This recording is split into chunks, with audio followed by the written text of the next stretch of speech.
Hello जी, नमस्कार। क्या हाल चाल है? तो स्वागत है आपका राघु पाठशाला परिवार में। उम्मीद करता हूँ कि मस्त होंगे, स्वस्थ होंगे और एकदम लाजवाब तरीके से बोर्ड एग्जाम की जो तैयारी है उनको आप लोग बढ़िया तरीके से रिवीजन वगैरह अच्छी तरीके से घर बैठ के जो भी प्री बोर्ड वगैरह आप लोगों के चल रहे हैं उसमें बढ़िया तरीके से आप अपना जो योगदान हो सकता है वो लोग आप लोग दे रहे होंगे। आज इस वीडियो के अंदर मैं बात करने वाला हूं कि आप चाहे किसी भी बोर्ड से हो कि बोर्ड में कॉपी का प्रेजेंटेशन आपका कैसा होना चाहिए, लिखने का तरीका कैसा होना चाहिए, उसके ऊपर हम लोग बात करने वाले हैं। आपके 5 से 7 मिनट कीमती समय है आपके पास, उसके 5 से 7 मिनट आपके लेना चाहूंगा। लेकिन पता होना चाहिए रोल नंबर कहाँ भरने होते हैं, सब्जेक्ट कहाँ भरना होता है, खूब सारी जो बातें हम लोग करने वाले हैं, ध्यान रखिए। विशेष तौर पर 12th क्लास वाले विद्यार्थियों को तो पता ही रहता है क्योंकि वो 10th का एग्जाम देके 12th में आते हैं। लेकिन जो बच्चा 10th में होता है ना उस बेचारे को पता नहीं होता कि कहाँ कौन सी चीज भरनी होती। उसी के हम लोग सिलसिला आगे बढ़ाने वाले हैं। ये एक मेरे स्टूडेंट की कॉपी है जो मेरे से ऑफलाइन में पड़ी हुई है। उसके मैथमेटिक्स के अंदर आप मान के चलिए कितने नंबर आए थे। 100 में से नंबर आ रखे हैं 99। 100 में से नंबर कितने आ रखे हैं आपके? 99 आ रखे हैं। उसकी कॉपी मैं आपको बताने वाला हूं कि 99 नंबर लाने के लिए कॉपी को कैसे रिप्रेजेंट करना होता है, कैसी लिखावट होनी चाहिए, वो बातें हम लोग करने वाले हैं। तो वीडियो में कंटिन्यू पूरा लास्ट तक बने रहना, बस इतना ही सवाल है आप लोगों से। ठीक है साहब। तो अगर हम लोग बात करें तो आपने हेडिंग वगैरह देख ली होगी कि बोर्ड में कॉपी कैसे लिखें, लिखने का अलग अलग तरीका होता है। लेकिन एमसीक्यू को कैसे रिप्रेजेंट करना है, फिल इन द ब्लैंक्स को कैसे रिप्रेजेंट करना है, कोई कैसे क्वेश्चंस करना है, सेक्शंस वाइज करना होता है नहीं होता है, खूब सारे जो डाउट हैं वो आपके सामने मैं रखने वाला हूं। तो ध्यान से बढ़िया तरीके से इस बात को सुनना आप लोग। ठीक है साहब। जैसे आपको यहां पर दिखाई दे रहा होगा, लिखा है देखो, माध्यमिक शिक्षा बोर्ड राजस्थान अजमेर। ठीक है, माध्यमिक शिक्षा बोर्ड राजस्थान अजमेर की ये बात कर रहा है, ये कॉपी है, यानी कि आरबीएसई बोर्ड की। कौन से बोर्ड की बात हम लोग कर रहे हैं? आपके आरबीएसई बोर्ड की बात कर रहे हैं। इस बात को ध्यान रखना, आरबीएसई बोर्ड के अंदर आपको ध्यान रखना है। और 2023 की कॉपी है ये। कौन से ईयर की है? 2023 की। कुछ इस प्रकार का फ्रंट रहेगा। कॉपी की जो साइज होती है ना वो कुछ इस प्रकार की आती है, जैसे आपकी नोटबुक होती है ना उस तरह की। जैसे आप लोग हाफ ईयरली वगैरह प्री बोर्ड एग्जाम वहां जो अपनी स्कूल के अंदर अपनी कोचिंग के अंदर देते हैं वैसी कॉपी नहीं आती। यहाँ पर आपको एक वर्टिकल कॉपी A4 साइज जो नोटबुक होता है वैसी कॉपी आपको देखने को मिलेगी। ध्यान रखना। अब कैसे? अब यहां पर आपको लिखा हुआ मिलेगा कि यहां पर सबसे पहले आपको रोल नंबर लिखने। तो रोल नंबर देखो, बॉक्स आएगा यहां पर ऐसा कुछ बना हुआ, ऐसा बॉक्स आपको मिलेगा, जितने रोल नंबर होंगे उनको आपको फिल करना है।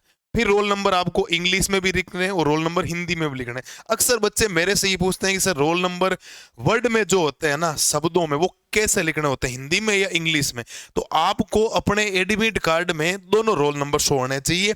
कि रोल नंबर आपको फिगर्स में भी लिखना, मैथमेटिकली वो भी लिख के आना है जैसे इस पूरे बॉक्स के अंदर आ जाएगा। और फिर इन वर्ड्स, यानी कि आपको इंग्लिश में लिखना है। फिर शब्दों में, नामांक हिंदी में, नामांक इंग्लिश में, हिंदी और इंग्लिश दोनों में आपको रोल नंबर लिखना आना चाहिए। उसकी जो भी स्पेलिंग वगैरह होती है वो आप अपने एडमिट कार्ड के पीछे लिख के ले जा सकते हैं पेंसिल से।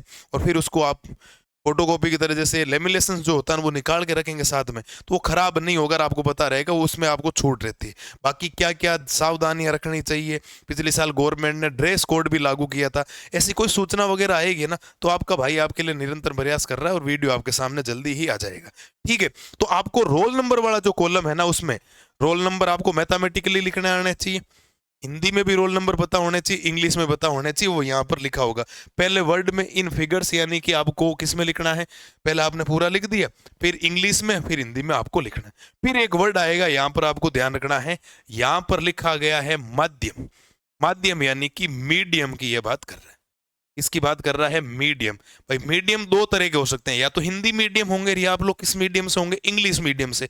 अगर आप हिंदी मीडियम से हो तो आपको राइट इस कॉलम में करना है, अगर आप इंग्लिश मीडियम के हो तो आपको राइट इस कॉलम में करना है। जैसे ये बच्ची है वो इंग्लिश मीडियम की थी तो इसने इंग्लिश मीडियम में राइट किया था। आप अगर हिंदी मीडियम के हो तो आपको हिंदी मीडियम में क्या करना है, राइट करना है। इस बात को आप लोग ध्यान रखना। तो दूसरी बात होगी मीडियम की। ठीक है सर। फिर यहां पर आएगा विषय, यानी कि सब्जेक्ट। अब चाहे आप हिंदी के विद्यार्थी हैं, इंग्लिश मीडियम के हैं, तो अभी आपको कॉपी का फॉर्मेट ये देखने को मिलेगा। विषय मैथमेटिक्स यहां पर लिखा है, जो भी सब्जेक्ट होगा जिस पेपर का वो यहां पर लिख के आना, जो भी होगा। फिर लिखा है परीक्षा का दिन, डे ऑफ एग्जामिनेशन। एग्जाम का डे क्या है? ट्यूसडे है, मंडे है, वेनसडे है, थर्सडे। अब कोई बच्चा पूछे कि सर अगर हिंदी मीडियम से हो तो हम यहाँ इंग्लिश में लिखें या किस में लिखें? आपकी इच्छा है। आप चाहो तो मैथमेटिक्स लिखा या गणित लिख देना, और आप ट्यूसडे लिखा है तो उसको मंगलवार लिख देना, सोमवार हो तो सोमवार लिख देना, मंडे ट्यूसडे, उससे फर्क नहीं पड़ेगा। आप किसी भी मीडियम से हो, कोई फर्क पड़ने वाला नहीं है, इस बात को ध्यान रखना। तीसरी बात, फिर लिखी है दिनांक। दिनांक लिखी है 4/4/2023। जो भी आपका एग्जाम है, जैसे आपको मान लो 12 फरवरी को है तो 12 फरवरी 2026 ऐसे लिखे आना है। 12 फरवरी 2026 ऐसे आपको लिखे आना है, इस बात को आप ध्यान रखना। परीक्षा का दिन हिंदी में लिखो, इंग्लिश में लिखो, चाहे हिंदी मीडियम के बच्चे हो चाहे इंग्लिश मीडियम बच्चे हो, कोई फर्क नहीं पड़ता है, किसी में लिख देना, कोई दिक्कत वाली बात नहीं। दूसरी बात, विषय मैथमेटिक्स, गणित, आप मान लो ज्योग्राफी लिख रहे हो तो उसको भूगोल लिख दो, हिंदी इंग्लिश में कोई फर्क नहीं पड़ेगा।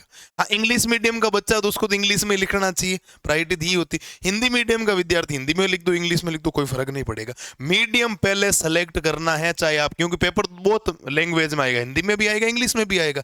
या तो आप हिंदी मीडियम के विद्यार्थी हैं, इंग्लिश मीडियम के विद्यार्थी, या तो आप हिंदी पे राइट करेंगे या आप किस पे राइट करेंगे, इंग्लिश पे राइट करेंगे। इस बात को आप लोग ध्यान रखना। छोटे छोटे पॉइंट्स हैं, जब ये आपका पहला पेज देखा हुआ होता है ना, तो आपको ऐसा लगता है कि हाँ हमने नोटबुक पहले से देख रखी है, और जब नोटबुक देख रखी होती है ना, तो फिर ऐसा लगता है कि हाँ साहब इसमें भरने में गलतियां नहीं होगी, वरना वहां बच्चा गलती करेगा, फिर आपको बताने वाला वहां कोई नहीं, सारे पराये लोग मिलेंगे। आपको अपना खुद का ही ख्याल आपको रखना है। तो ये फॉर्मेट है। फिर देखो नंबर देने का कुछ शेड्यूल होता है। जैसे देखो पहले क्वेश्चंस में इसको 12 नंबर मिले हैं, मैं बता देता हूँ।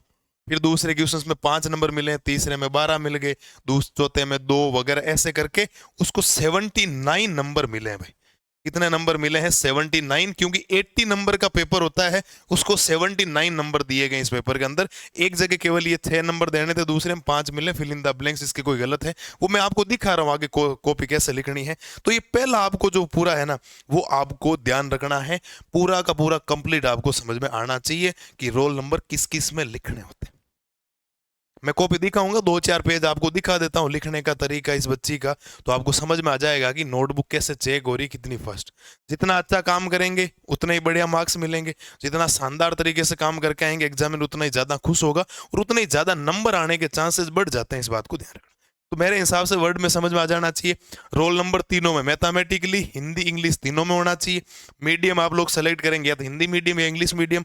फिर आपको सब्जेक्ट भरना है, फिर आपको परीक्षा का दिन, डे ऑफ एग्जामिनेशन भरना है, फिर आपको डेट यानी दिनांक भरनी है। जिस दिन भी आपका जो डेट का एग्जाम है वो एडमिट कार्ड में सब शो होगा, जो तारीख को जो पेपर होता है ना, वार सहित एडमिट कार्ड में आएगा, ज्यादा टेंशन लेने की जरूरत नहीं।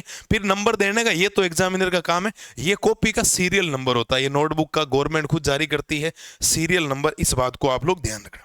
उम्मीद करता हूं इसमें ज्यादा समस्या वाला काम आपके लिए है नहीं, आप लोग आराम से कर लेंगे। ये उसको देने वाला काम है, वो इसीलिए यहां देता है कोई क्वेश्चन छूट ना जाए।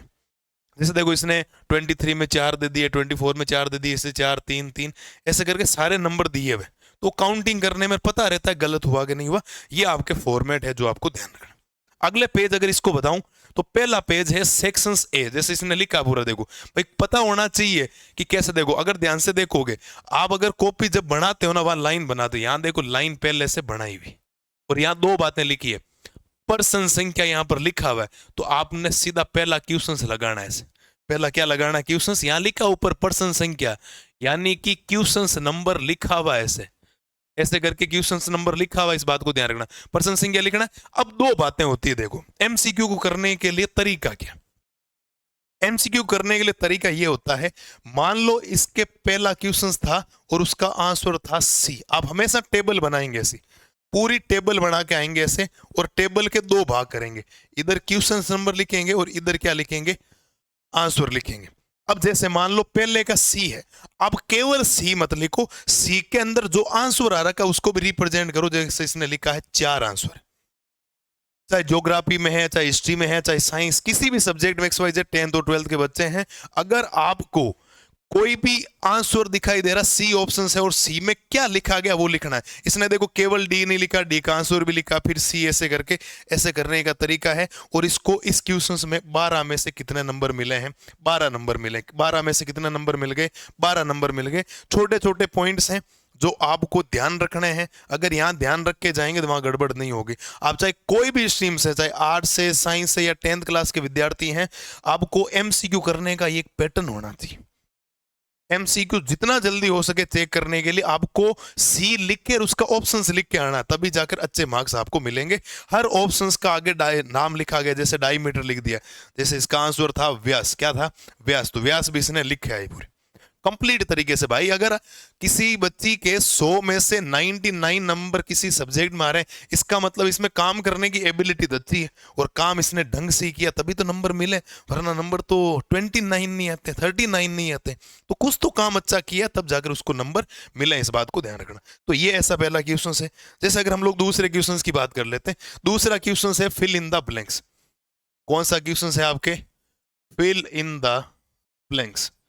कौन सा क्वेश्चन है आपके? फिल इन द ब्लैंक्स है, इस बात को ध्यान रखना। अब फिल इन द ब्लैंक्स में दो कंडीशंस होती है। जैसे इसके फिल इन द ब्लैंक्स ये गलत हुआ है, बाकी पांचों सही है, तो इसको 6 में से कितने नंबर मिल गए? 5। मैं हमेशा कहता हूं, क्लास में अक्सर ऑफलाइन में कहता हूं कि आप फिल इन द ब्लैंक्स जब करें ना, उसकी पूरी लाइन लिखें। फिल इन द ब्लैंक्स जब भी करें तो उसकी पूरी लाइन को ऐसे लिखना है, सीधा answer infinity, 19 1/2 point of contact, 15 1/6 नहीं लिखे।